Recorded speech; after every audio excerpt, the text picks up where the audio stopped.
boa noite a todo o povo de Deus e de uma forma especial a todos os membros da Igreja Assembleia de Cristo, nos bairros de Jacarecanga e Parque Arvoredo. Eu cumprimento também amigos do Evangelho, amigos particulares, cumprimento também seguidores de todas as partes que têm conectado conosco nesses momentos em que o mundo atravessa essa batalha contra essa pandemia. Nós estamos aqui a ministrar a palavra de Deus, a orar, interceder por todas as nações, pelo povo de Deus, pelos seres humanos da terra. Nós estamos precisando, amados, nesta noite ouvir um pouco da doutrina bíblica, conhecermos mais esse Deus maravilhoso que está mexendo nas estruturas deste planeta para que as pessoas se voltem mais para Ele. Por isso, eu peço a todos que agora entrem em espírito de oração para fazermos uma oração inicial aqui, buscando o auxílio, a orientação e a instrução do Espírito Santo de Deus. E eu aproveito para pedir a todos que estiverem ligados conosco nesta oração, que possam interceder por um jovem acadêmico de medicina, Valtinho, filho de um grande amigo meu, Dr. Ney Feitosa, que depois de passar por grandes momentos de luta, 2 procedimentos cirúrgicos muito fortes lá em São Paulo, mas agora foi acometido também da Covid-19. Mas eu creio que se Deus salvou o Valtinho de algo muito mais sério, Deus há de ser com aquele rapaz, porque ele nasceu para ser um instrumento de Deus para a cura de muitas vidas. E eu creio que Deus já está operando na vida daquele jovem acadêmico de medicina, que muito será usado por Deus para salvar vidas preciosas para Jesus. Então vamos orar, pedindo a unção do Espírito Santo nesta noite para nós, para abrir nossa mente, nosso entendimento, para tudo que iremos aprender hoje através da palavra de Deus. Oremos.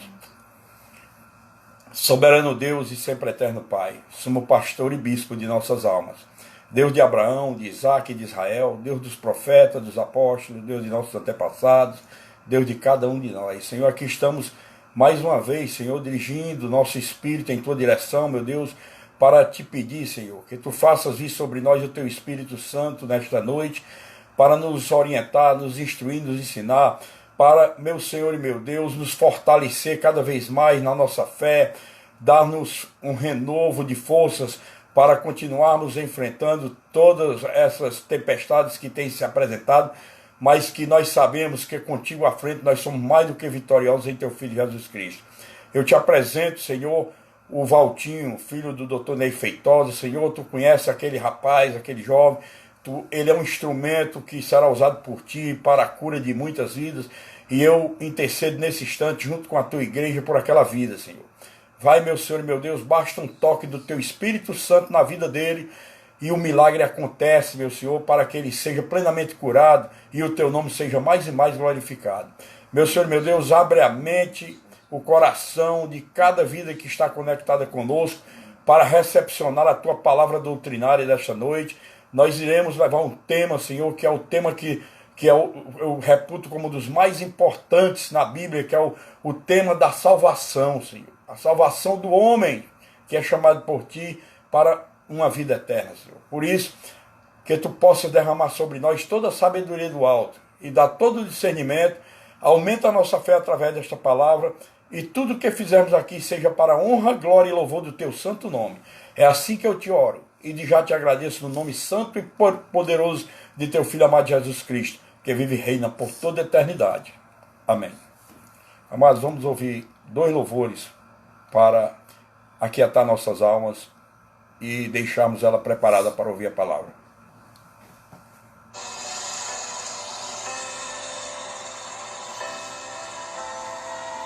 Se você souber, cante.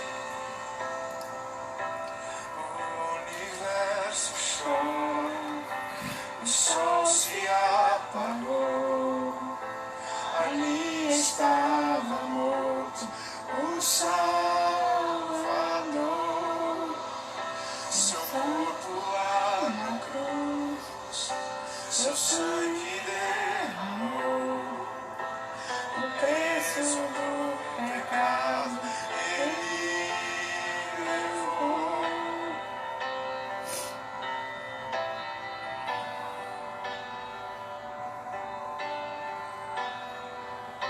Te louvamos, Deus.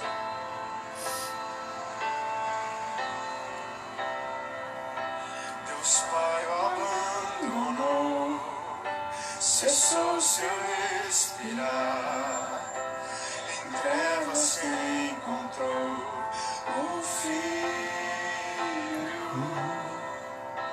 A guerra começou, a morte ele enfrentou, todo o poder nas trevas vencido foi.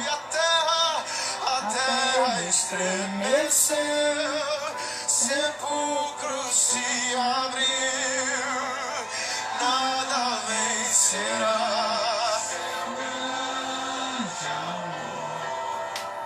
Ó morte, onde estás, o rei ressuscitou e venceu pra sempre, exaltado é, pra sempre adorado é, pra sempre ele ressuscitou,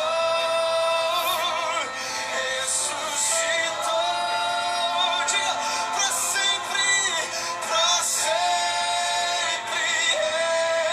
exaltado é, pra sempre adorado é. Ele vive, ressuscitou, a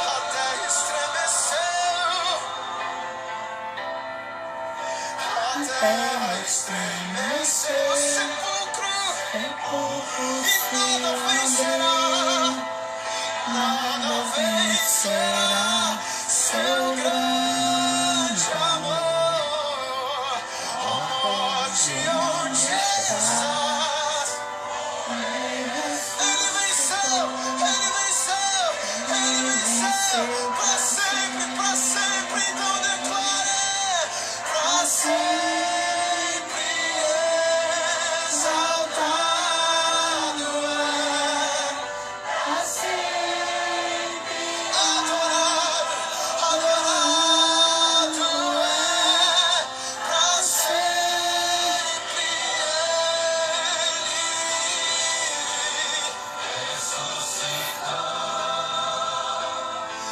ressuscitou, cantamos aleluia,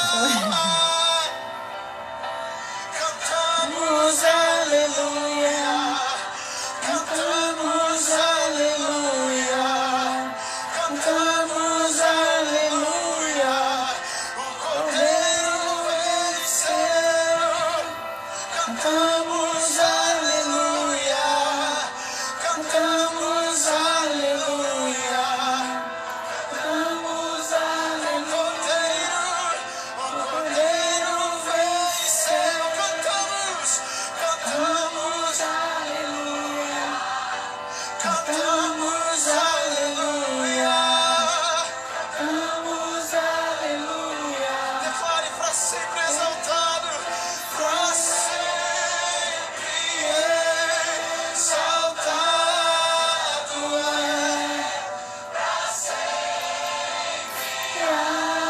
adorado, pra sempre ele vive, pra sempre ele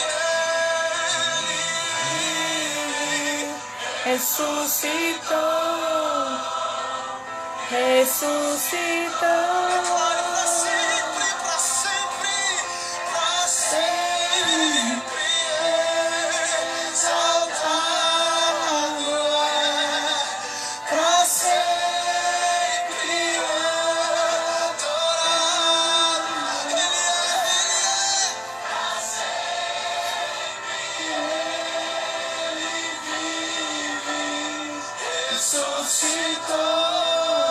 nosso Rei ressuscitou. Aleluia. Cante assim. Porque Ele vive, eu posso crer no amanhã. Porque temor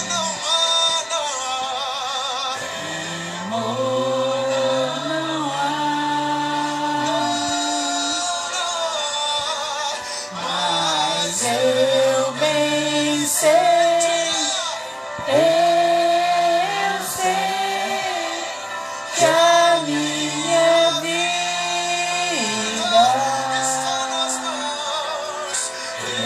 está nas mãos do meu Jesus, que vive está.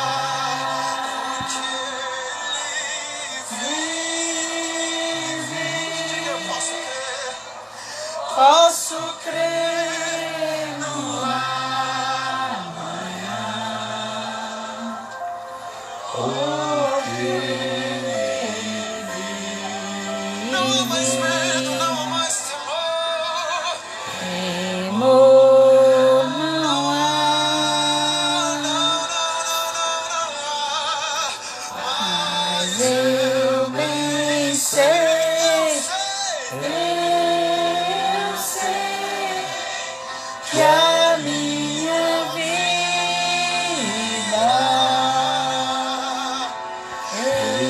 está nas mãos do meu Jesus, que vive está. Mas eu bem sei, eu sei que a minha vida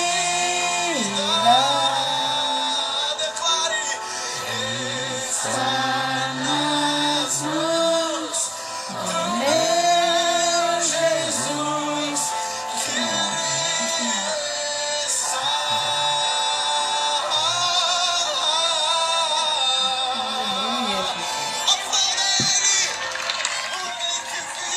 Glorificado seja o nome do Senhor Jesus por toda a eternidade.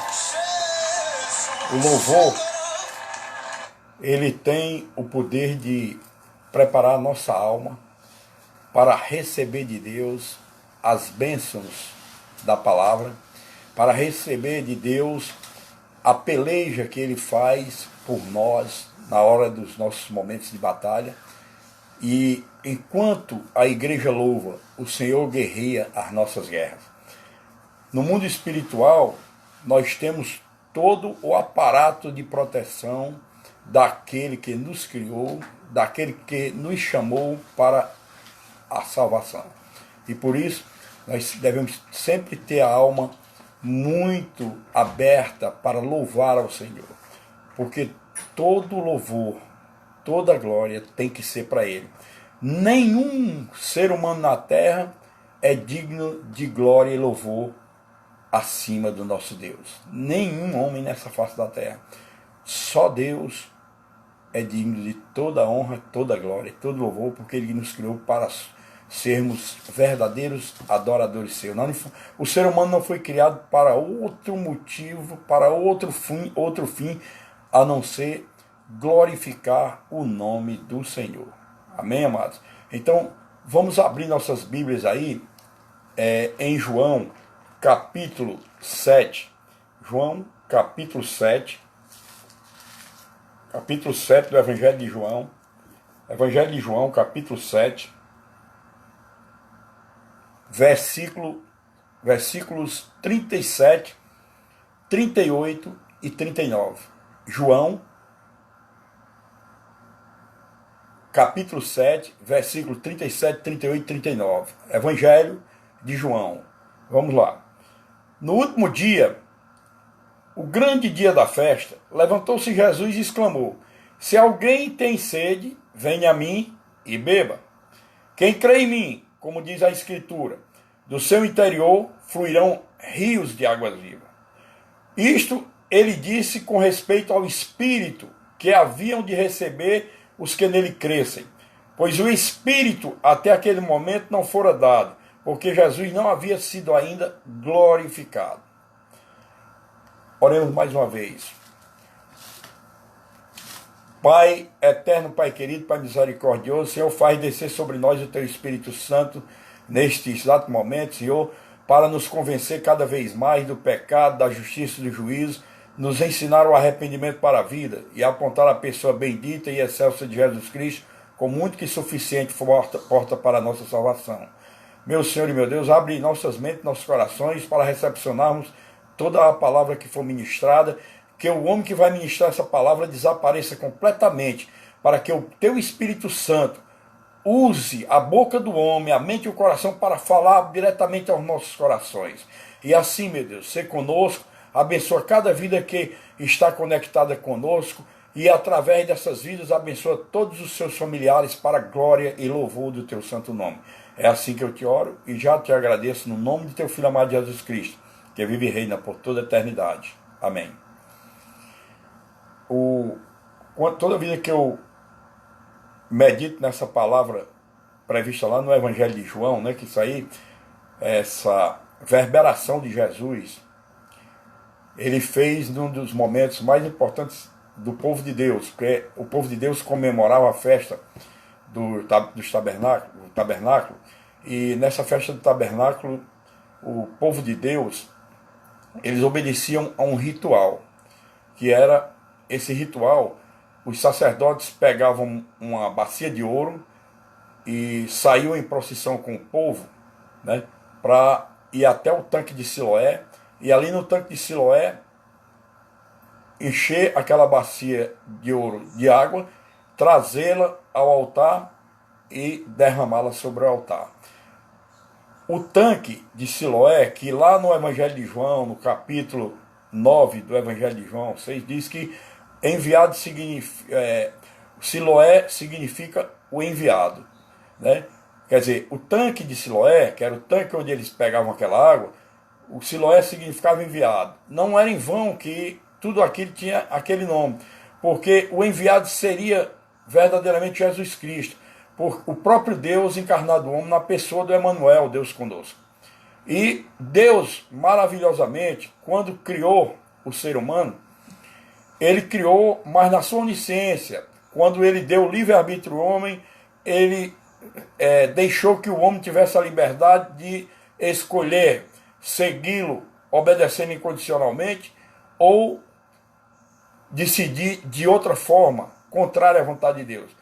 E Deus, na sua infinita sabedoria, e devido à sua onisciência, Deus sabia que o homem iria cair. Então, quando ele criou o Jardim do Éden, que nada mais era do que a Terra, o planeta Terra, e lançou dentro desse planeta Terra o primeiro casal, criando o homem do pó da terra e botando nele o espírito, porque a criação começou com o homem espiritual. Lá em Gênesis capítulo 1, versículo 26 e versículo 27, mostra que Deus criou primeiro homem e mulher espiritualmente. Como o espírito não tem sexo, por isso que lá no versículo 27 diz que homem e mulher ele criou. Então, Deus criou o homem espiritual, que era o homem e a mulher. Já posteriormente, lá na frente, quando Deus resolveu formar o homem do pó da terra, quer dizer, criar foi espiritualmente o homem, mas formar foi do pó da terra.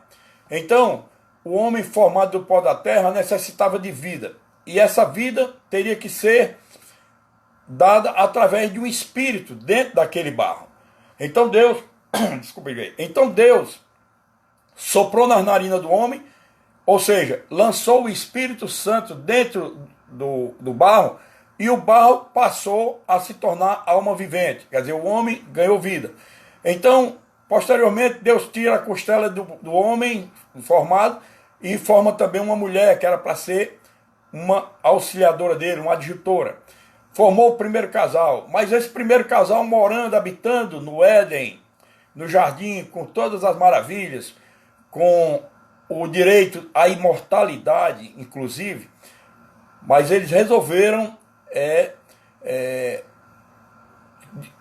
de uma forma consciente por parte de Adão e da mulher, de uma forma de desconhecimento, seguiram conselhos errôneos da serpente. E houve a queda lá no Éden do primeiro casal.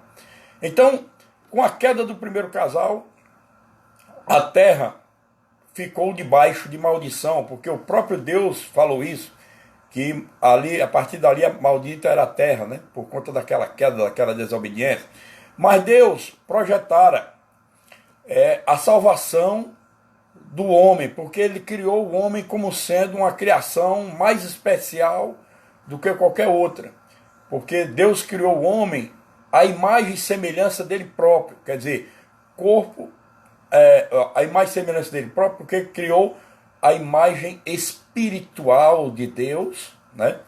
A imagem espiritual de Deus e semelhança de Deus. Só que o homem, na desobediência, caiu, afastou-se de Deus e entrou na terra o pecado.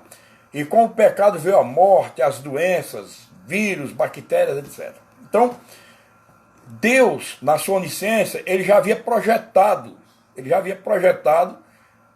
a salvação para os homens depois da queda, porque ele sabia que dentre todos os integrantes da humanidade haveria um terço de toda essa humanidade, numa certa época, um terço dessa humanidade seria aproveitada, porque se voltariam verdadeiramente para ele, creriam nesse projeto dele e iriam receber a salvação, a redenção, o perdão pelos pecados.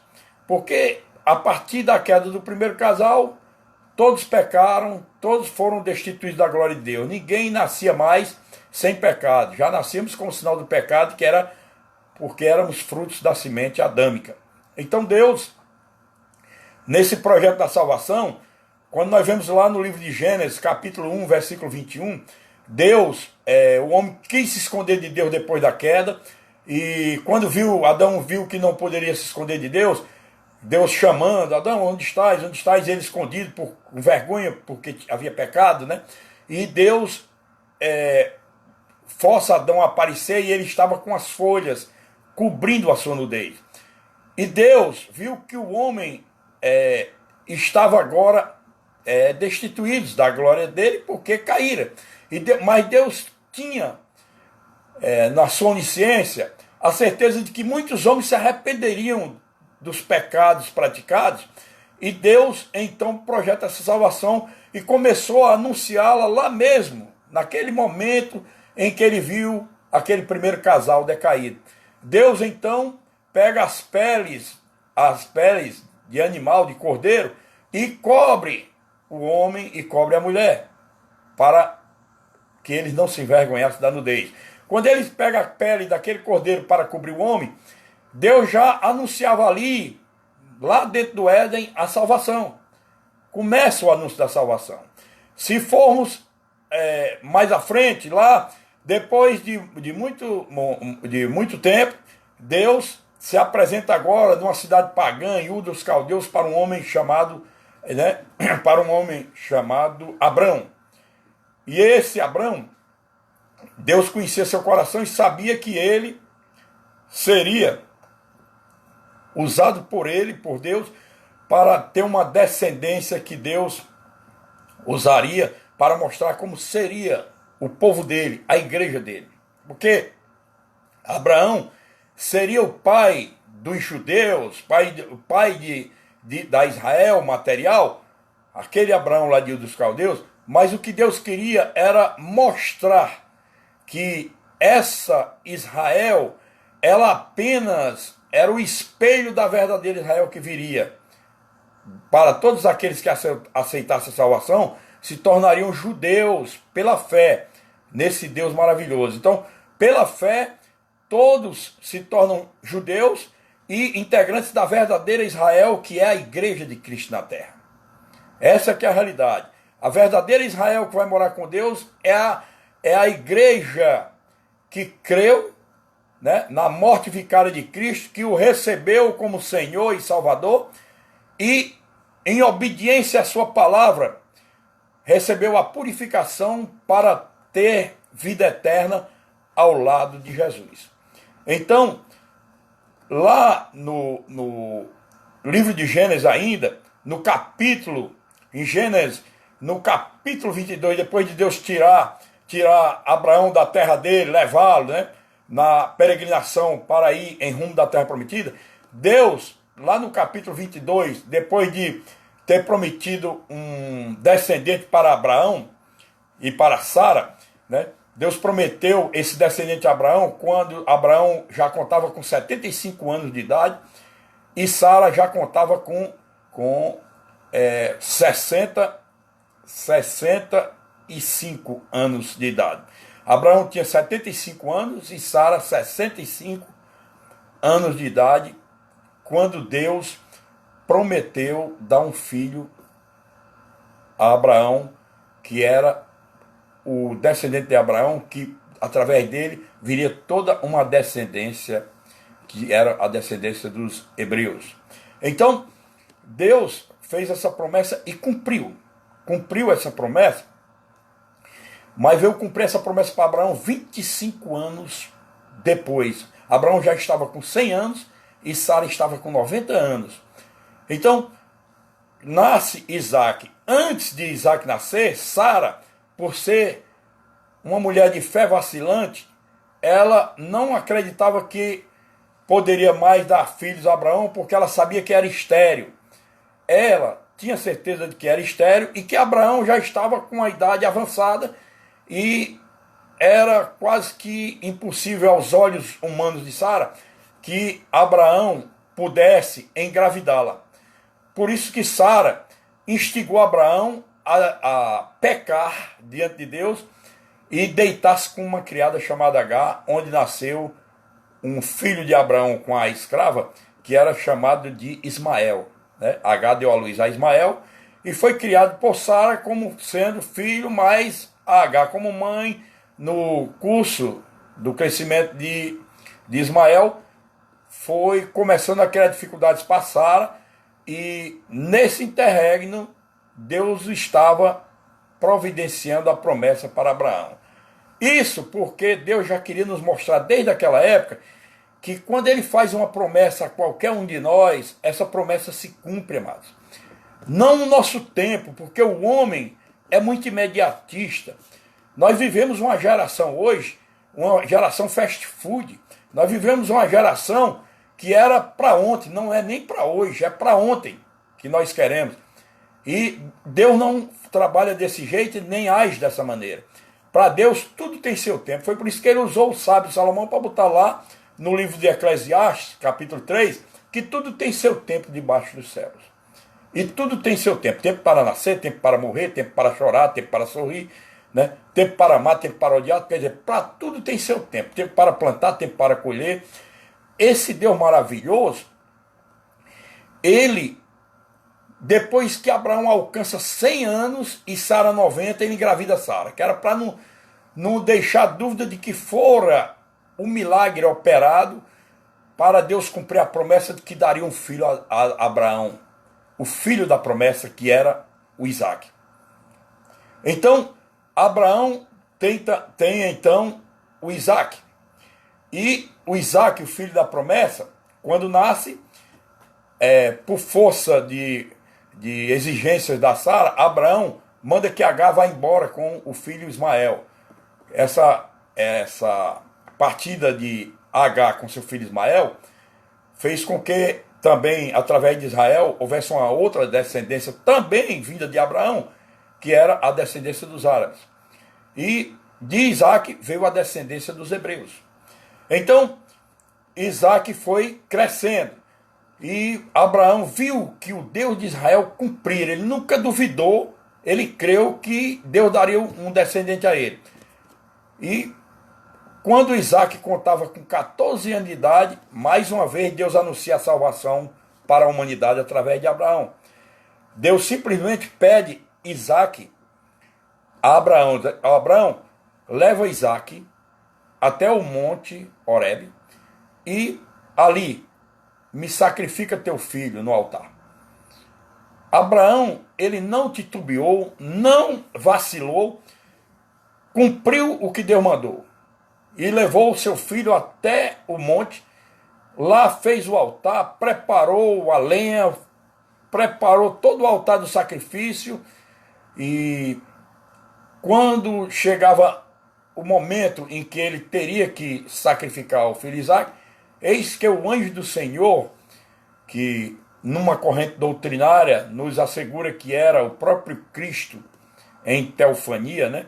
Era ainda o Cristo pré-encarnado, porque Cristo não havia encarnado ainda. Então, o anjo do Senhor era o próprio Deus na pessoa do Filho, Cristo pré-encarnado.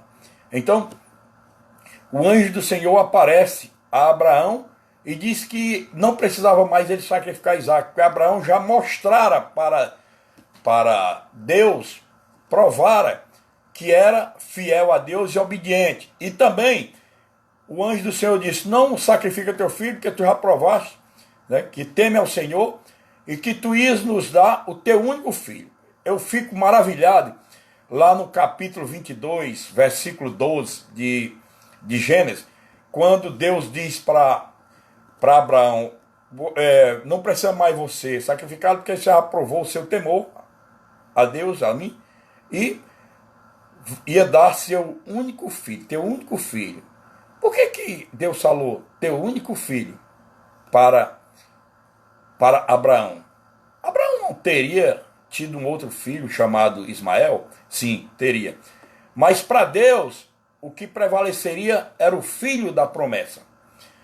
Para Deus era o filho da promessa, porque era um escolhido de Deus, que vinha desde o Éden já separando duas descendências, porque quando Deus ocorreu a queda do homem lá no Éden, para a serpente Deus criou uma inimizade entre o descendente da mulher e a descendência da serpente, do maligno. Então Deus já vinha separando. E Deus então, na sua infinita misericórdia, reconhece que Abraão teria dado o único filho para ele, que era o Isaque, o filho da promessa, o escolhido do Senhor. Então, Abraão, com aquele comportamento e aquela obediência, nos mostra também, foi usado por Deus para nos mostrar, mais uma vez, essa salvação maravilhosa que Deus nos preparou. A salvação para a vida eterna. A salvação através da obediência a Deus. E a obediência a Deus como? Obedecer à vontade de Deus. E a vontade de Deus, até hoje, expressa na sua palavra para nós. Então, depois dessa demonstração novamente da salvação, do projeto de salvação por Deus, vem agora, séculos depois, Moisés. Aí vem Moisés, nasceu no meio da comunidade hebraica, do povo hebreu lá, escravo no Egito. Nasce Moisés, e Moisés prefigurava o Cristo que viria, né? O Cristo que viria, o Deus, o Emanuel, Deus conosco, que viria séculos e mais séculos depois. Moisés era uma prefiguração, porque ele nasceu lá no meio do povo hebreu no Egito para libertar aquele povo que estava escravo naquele país estrangeiro. E aquilo era uma prefiguração de tudo que iria ocorrer para a libertação verdadeira do povo que vai morar com Deus, da igreja que vai morar com Deus. Então Moisés também veio para ser usado por Deus e nos mostrar como seria essa salvação. Deus suscitaria, né, no meio do povo dele, no meio dos judeus, um profeta. E esse profeta, ele viria para ser usado e ser a boca de Deus para a humanidade. Está lá em Deuteronômio capítulo 18, versículo 18, quando Deus falou isso para Moisés, que suscitaria um profeta no meio deles, e que todos teriam que ouvir a sua palavra. E aquele que não ouvisse a palavra estava correndo o risco de perder a vida, morreria. Quer dizer, e eu creio que passaria para a segunda morte, que é a morte espiritual. Então, Deus, na sua infinita sabedoria, ele mais uma vez nos mostrou o projeto da salvação através de Moisés. Foi um projeto tão perfeito, o do Moisés, que quando Moisés nasceu, havia uma perseguição por parte de Faraó de matar todos os bebês hebreus, porque eles estavam se multiplicando na terra do Egito. E Faraó tinha preocupação porque aquele povo estava aumentando demais. E o engraçado é que quando foi para Cristo vir também à terra, depois que Herodes soube pelos reis magos que iria nascer o rei, o rei dos judeus, ele ficou curioso, mas os magos não voltaram para dizer a ele que se tinha encontrado esse menino que ia nascer, que seria o rei dos judeus. E então Herodes, furioso, mandou que ceifassem a vida de todas as crianças daquela época de Jesus. Mas Jesus escapou com seu pai e sua mãe terrena e foi para a terra do Egito também para voltar posteriormente. Desculpe, igreja. Mas o projeto da salvação foi mostrado outra vez. Agora vejamos mais um detalhe, amados. Vejamos só mais um detalhe. Depois de todo esse projeto salvífico, e sem contar que quando Moisés libertou aquele povo hebreu do deserto, Deus foi mostrando o seu poderio, né? Derrubando os deuses, ensinando aquele povo a se arrependerem dos seus pecados, das suas iniquidades, se purificarem, para que eles pudessem ganhar a salvação eterna. Aquela demonstração do povo morrendo de sede lá no deserto, lá nas águas de Meribá, no deserto de Mara, o povo estava com sede, Moisés então era para ter dado a ordem verbal, mas estava estressado com o povo, bateu com o cajado e jorrou água. Aquela água também era uma demonstração que Deus queria de mostrar o derramamento da palavra dele para o povo que seria escolhido por ele. Esse derramamento maravilhoso através da palavra. Aquele derramamento daquela água lá no deserto de Mara, em Meribá, foi para mostrar isso.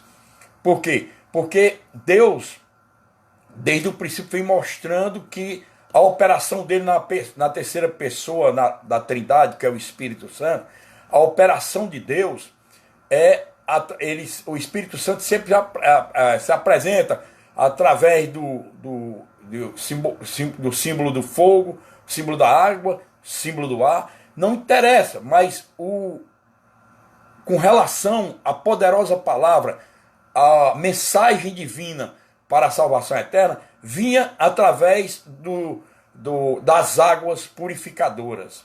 E Deus então vem como homem para a terra.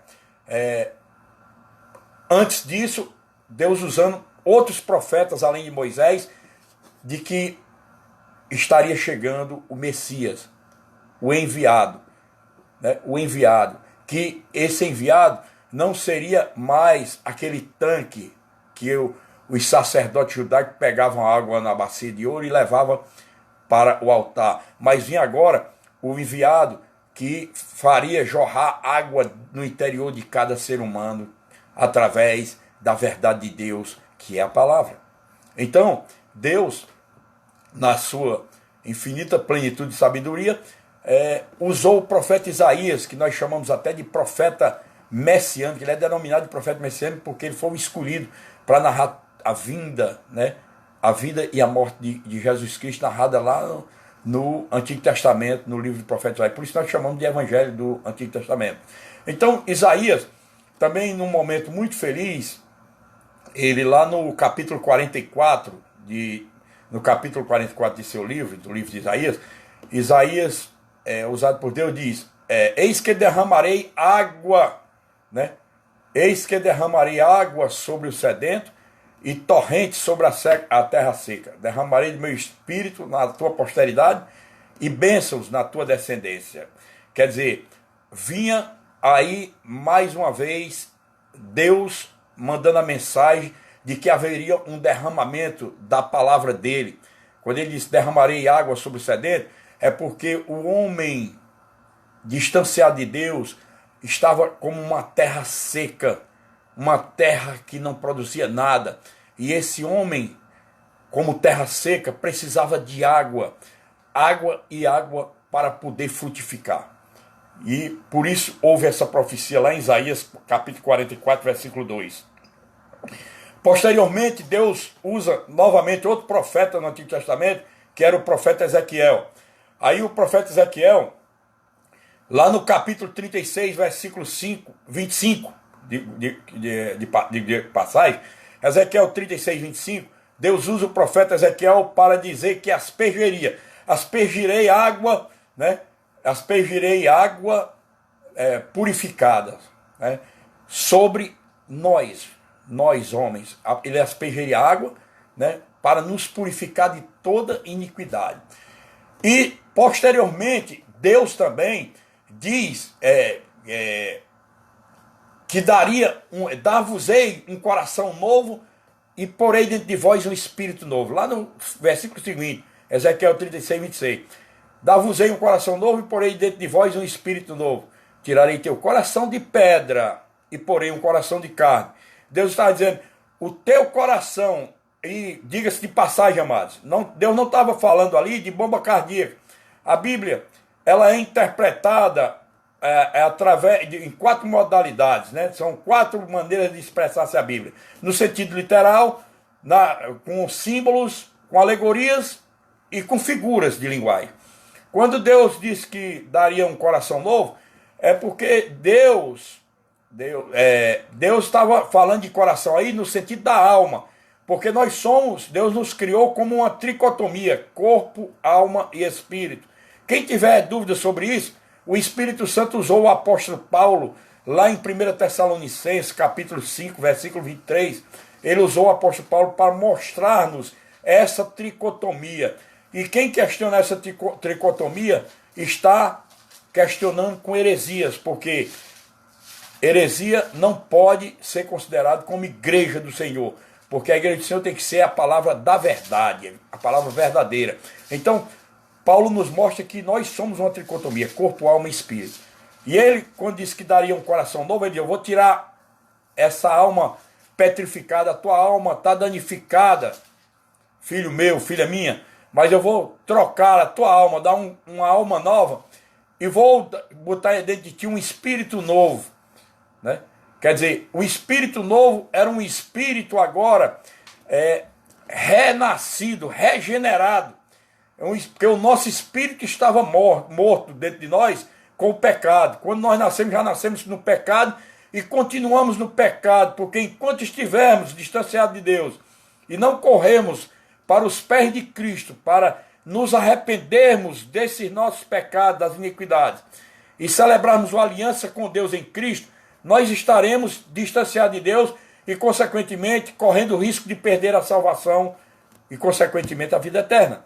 Então, Deus, quando diz que daria um coração novo por um espírito novo, ele diz, eu vou plantar uma nova semente pelo mundo espiritual para nascer um espírito novo dentro de cada um de vós. E por isso é que o apóstolo Pedro também, divinamente inspirado pelo Espírito de Deus, o apóstolo Pedro lá em 1 Pedro capítulo 1, versículo 23, 1 Pedro 1, 23, Pedro diz que nós fomos regenerados de semente não corruptível, mas de uma semente incorruptível.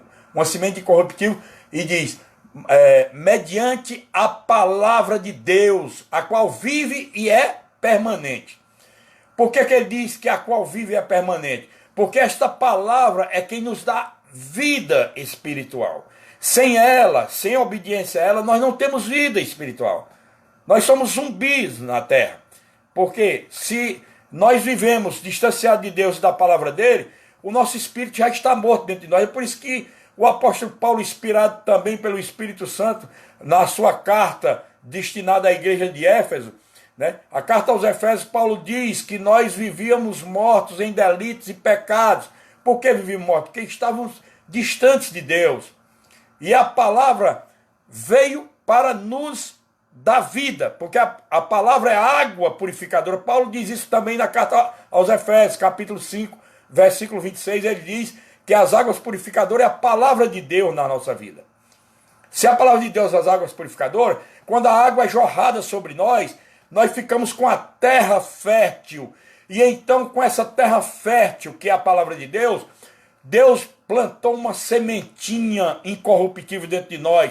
Essa sementinha, ela vai gerar um espírito novo. É por isso que quando Jesus falava que se nós tivéssemos a fé do tamanho de um grão de mostarda, é a menor semente que existe. Essa fé, porque toda a nossa fé verdadeira vem pelo ouvir e o ler e o aprender a palavra de Deus. A fé verdadeira é aquela que nós ouvimos a pregação da palavra de Deus, como diz lá em Romanos capítulo 5, versículo 17. Então, Deus plantou essa sementinha dentro de nós, conforme disse o apóstolo Pedro, e essa semente então vai regenerando o nosso espírito, vai com uma alma nova, enchendo a nossa alma de verdade, que é a palavra purificadora. E quando a nossa alma está se enchendo dessa palavra de verdade, aí então esse Deus maravilhoso vai operando maravilhas nas nossas vidas, porque quanto mais nós obedecemos, mais nós estamos passando a viver o processo da purificação, da santificação. Ressalte-se aqui que a palavra santificação, não porque sejamos santos para obrar milagres, como algumas facções cristãs dizem, né? Que santo é aquele que obra um milagre, tem que provar que fez um milagre. Não, milagre, o homem não faz milagre, quem faz milagre é Deus. O milagre é um dom de Deus, um dom espiritual de Deus. Então, a santificação, no hebraico, a palavra santificar significa, no hebraico, kodesh. Santificar, no grego, significa agios. Agiazo é santificado, quer dizer, separado. Porque a palavra santificar significa separar. E o que é separar? A palavra de Deus nos ensina que nós temos que, quando recepcionamos a palavra dele, nós temos que deixar Deus ir trabalhando entre nós, e para que ele possa trabalhar, nós temos que se tornar inimigos do mundo. Nós temos que viver agora só da palavra de Deus, fugirmos do pecado, fugirmos do mundo, porque eles vão nos contaminar. Mas a palavra de Deus vai a cada dia nos purificando, nos santificando mais e mais, separando-nos deste mundo. Nós vivemos no mundo, mas o mundo não pode entrar dentro de nós. O mundo está aí e nós estamos aqui porque Deus nos colocou para resgatar muitos que ainda estão em trevas no mundo, mas que são preciosos para Deus. E nós temos que ser bocas proféticas. Por isso que Deus nos transformou todos em sacerdotes, para que fôssemos e sejamos bocas proféticas para muitos que ainda estão perdidos ali fora. E Deus, de vez em quando, ele sacode a humanidade, sacode as pessoas, né?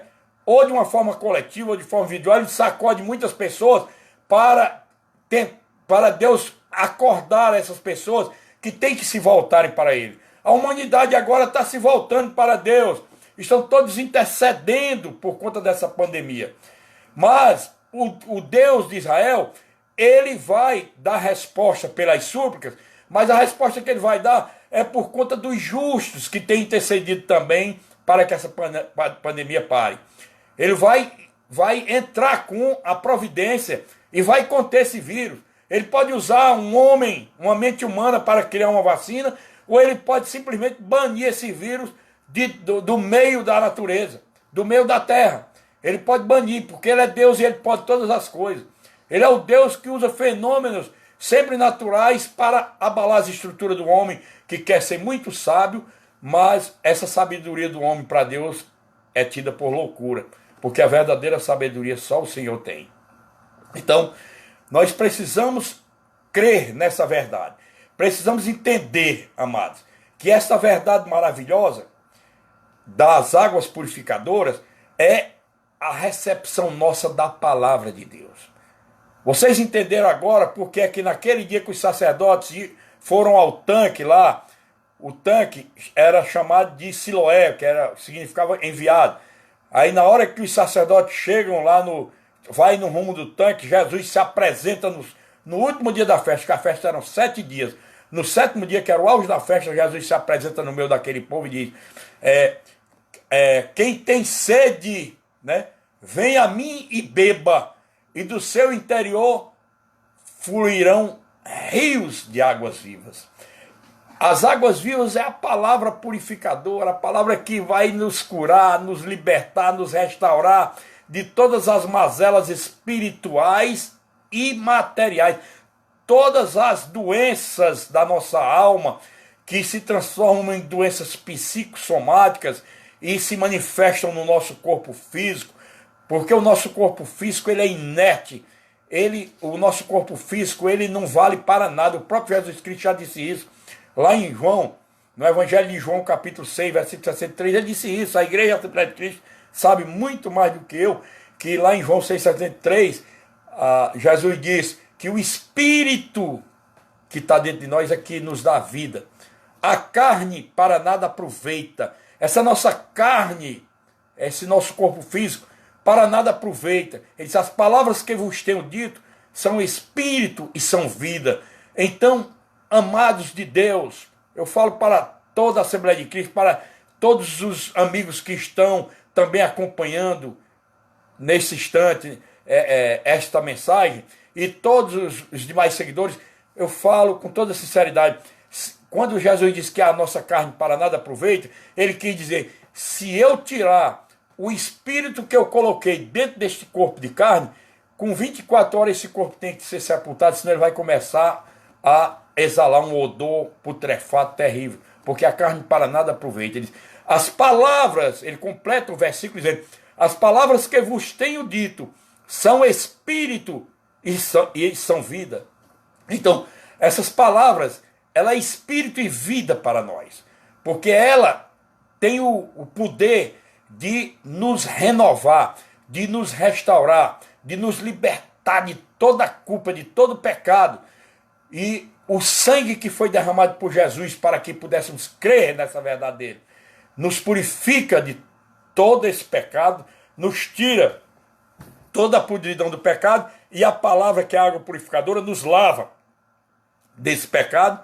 E agora nós iniciaremos esse processo de santificação que vai até o último dia de vida da gente nessa terra, porque não tem como se santificar aqui.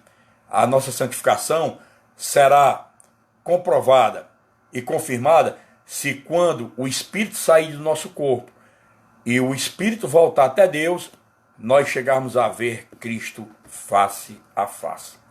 Se vermos Cristo face a face do outro lado, nós fomos santificados nele, fomos eleitos para ganhar vida eterna e habitarmos com ele na Jerusalém Celeste. Nesta noite, eu iniciei essa doutrina da salvação para que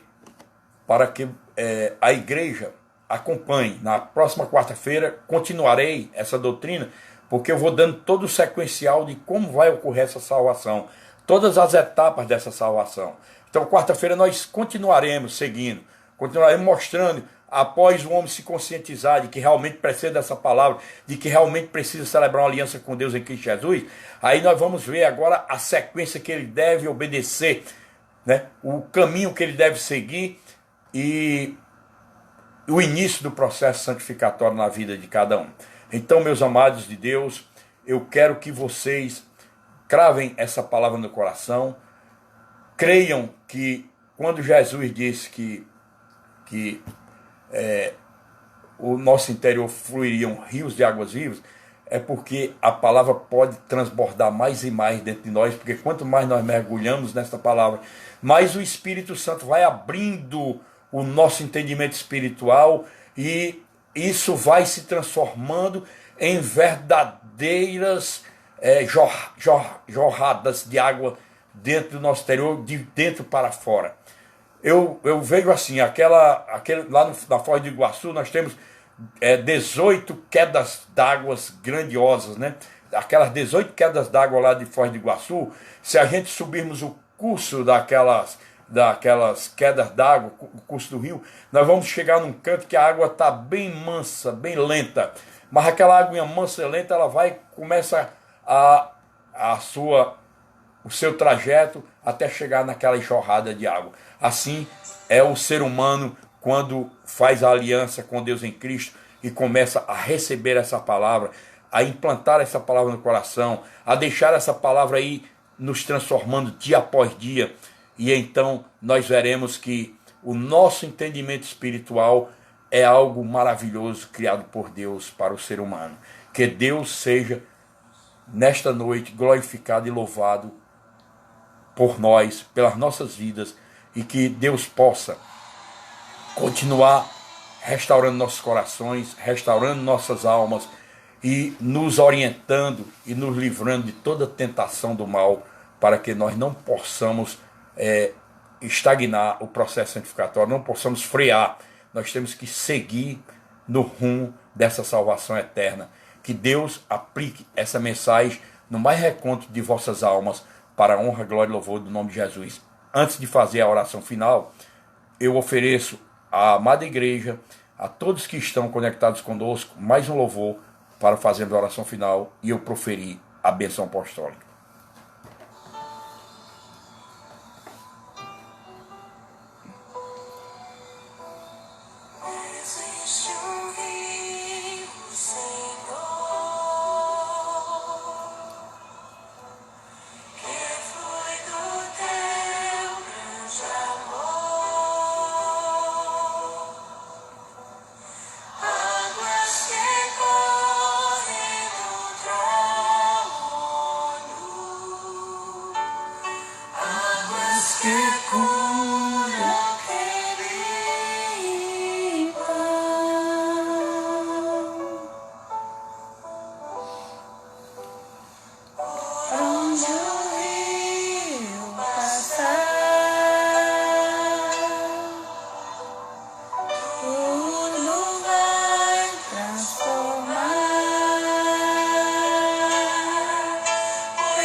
Neste lugar,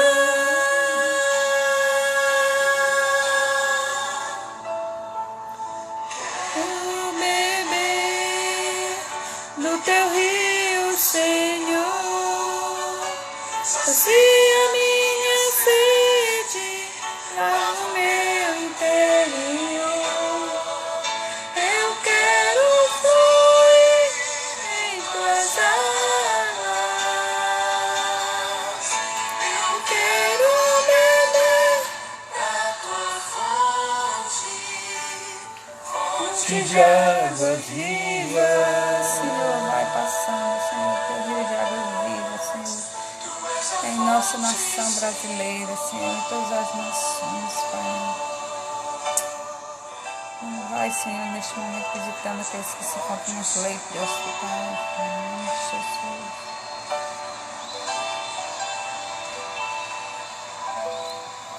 Existe um rio, Senhor,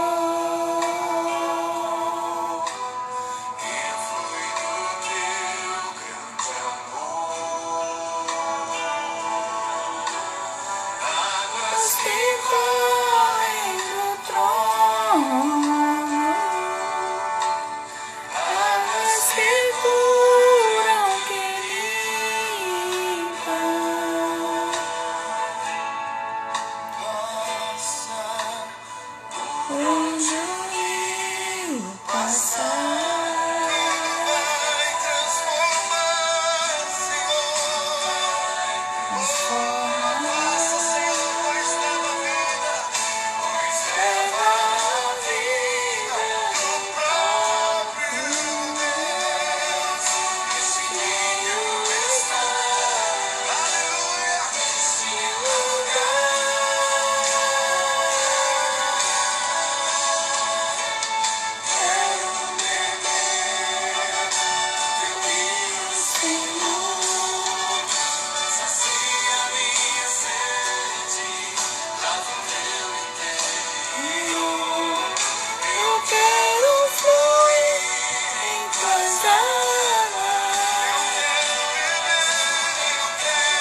Amados, eu gostaria que todos entrassem em espírito de oração aí, nesse instante, e vamos orar agradecendo a Deus por nos permitir termos vivido um pouco a sua palavra. Agradecer a Deus porque Ele tem cuidado de nós. Eu me dirijo de uma forma especial a todos os que integram o Ministério da Assembleia de Cristo. Deus tem falado ao meu coração, que tem guardado todos nós. Por quê? Porque nós estamos em obediência à palavra de Deus. Quando nós resolvemos obedecer o decreto governamental, não é porque nós estivéssemos com medo da doença, assombrados com consequências, nem nada. É porque a palavra de Deus diz que nós temos que estar sujeitos às autoridades governamentais, desde que essas autoridades não queiram afrontar o povo de Deus, né? Não queiram afrontar o povo de Deus, porque a Constituição Federal do Brasil, que é a lei maior do país, é o ápice do sistema normativo, nos assegura a liberdade de culto, né? A nossa liberdade de culto e de crença. E essa lei maior, ela não permitiria que ninguém impedisse da gente se reunir e adorar a Deus. Mas em momentos como esse, nós tínhamos que obedecer às autoridades, que eles estavam cuidando não só de nós, mas cuidando do povo, das vidas humanas, que são preciosas para Deus. Então, por isso é que nós sujeitamos. Nós só deixamos um verdadeiro cristão evangélico, ele só é desobediente às autoridades quando essa autoridade quiser afrontar a palavra de Deus, quiser afrontar a divindade do nosso Deus de Israel, ou quiser desmoralizar a pessoa bendita de Jesus Cristo. Nós não negociamos, aí então nós seríamos verdadeiramente desobedientes às ordens humanas, né? Por quê? Porque nós somos completamente carentes, dependentes do Deus de Israel. Nós somos filhos do Deus de Israel e nós somos de uma fé inegociável e inabalável. Não adianta certas pessoas, né, certas pessoas que já se constituíram várias vezes autoridade, ficar querendo ameaçar o povo de Deus, porque nós não tememos ameaças. Nós não temos temor de ameaças, porque nós não tememos quem mata o homem, mas não mata a alma. Nós tememos aquele que mata o homem e depois manda a alma para o inferno, como disse Jesus. Então, eu cumprimento ao povo de Deus da Assembleia de Cristo, porque nós temos obedecido e vamos continuar obedecendo aos decretos governamentais, porque é para o bem de todos. E nós precisamos, amados, continuar nessa obediência, porque por conta dessa obediência e por conta de estarmos todo o tempo adorando a Deus, fazendo as nossas orações diárias, lendo o Salmo 91 e suplicando a Deus, invocando a Deus, Deus tem nos guardado e vai nos guardar. Atravessaremos não só essa pandemia do Covid-19, qualquer pandemia que vier contra nós, nós temos um Deus poderoso, infalível, para defender seu povo. Tudo para a honra, glória e louvor do nome de Jesus, amém? Então, fechem seus olhos e vamos agradecer a Deus pela doutrina, e que Deus possa abençoar a todos que nesta noite estiveram ouvindo esta palavra que veio do coração de Deus para os nossos corações. Feche seus olhos e entre em espírito de oração. Pai, nesse instante, mais uma vez, nós queremos nos humilhar na Tua santa e maravilhosa presença, meu Deus. Inicialmente te dizendo, Senhor, que nada nos faz mais felizes do que sentirmos essa presença em nosso meio. Obrigado, Senhor, porque Tu tens cuidado de cada um dos Teus filhos e filhas espalhados, não só aqui em Fortaleza, no Ceará, no Brasil e pelo mundo, Senhor. Onde tiver um filho Teu, uma filha Tua, em obediência à Tua palavra, Senhor, cuida, Senhor, que Teu Espírito Santo possa blindar, guardar, proteger e assistir em todos os momentos. Eu te imploro também nesse instante, meu Senhor e meu Deus, pela vida do Valtinho, Senhor, filho do Dr. Ney Feitosa. Senhor, Tu conheces aquele jovem porque Tu já deste o grande livramento para o Valtinho. Nós Te louvamos, glorificamos pela cura maravilhosa que Tu fizeste, que aquela cura, meu Senhor e meu Deus, causou espanto até os homens da medicina humana, mas nós sabemos que Tu és o médico dos médicos e que esta nova problemática que está afetando o Valtinho, que é justamente esse quadro virótico do coronavírus. Isso não é nada para ti, meu Deus. Esta noite ainda eu creio que teu Espírito Santo visitará o Valtinho, vai tocar naquela vida, Senhor, e vai operar um milagre para a glória e louvor do teu nome, Senhor. Meu Senhor e meu Deus, eu intercedo agora como ministro da tua palavra, no conhecimento da tua verdade e pelo poder do nome de Jesus Cristo, por todo o teu povo que congrega na Assembleia de Cristo, por todas as vidas que estão conectadas também conosco nesta noite, e através de cada uma dessas vidas, eu intercedo por cada família representada, meu Deus. Cuida de nós, Senhor, abre mais e mais o nosso entendimento para a tua palavra, dá, Senhor, cada vez mais um desejo ardente em nossos corações de vivermos nessa comunhão plena contigo. Cura, Senhor, os corações, restaura as feridas da alma, cura a nação brasileira, Senhor, põe por terra todas as potestades que têm se levantado contra o governante maior desta nação, meu Deus, e são potestades. Satanás está usando vidas para quererem afrontar a autoridade que foi instituída por ti, Senhor, porque toda a autoridade é instituída por ti. Cura, Senhor, o Brasil, cura os países que estão sendo afetados por essa pandemia. Vai, Senhor, mostrando para todo o globo terrestre que tu és Deus nos céus e na terra. A ti todo domínio, toda honra, toda glória e todo poder. É assim que nós estamos te orando nesta noite e de já te agradecendo no nome santo e poderoso de teu Filho amado Jesus Cristo, que vive e que reina por toda a eternidade. Amém. E quem crê também diga amém aí na sua casa e seus lares. Em nome de Jesus. Amém, amados? Vamos para a bênção apostólica. Que o amor e a misericórdia de Deus Pai Todo-Poderoso, a graça e a paz de nosso Senhor e Salvador Jesus Cristo, a comunhão e as santas consolações do Espírito Santo de Deus, habite em cada coração nesta noite. Quem crê, diga amém. Todos os que estiveram conosco nesta noite ouvindo a palavra, digam amém e recebam sua bênção em nome de Jesus. Amém.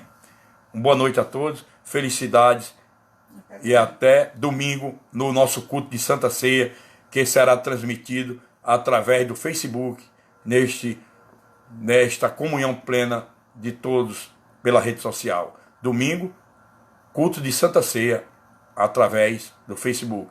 Em nome de Jesus, fiquem todos na graça, na paz e no amor de nosso Senhor e Salvador Jesus Cristo. Felicidade a todos.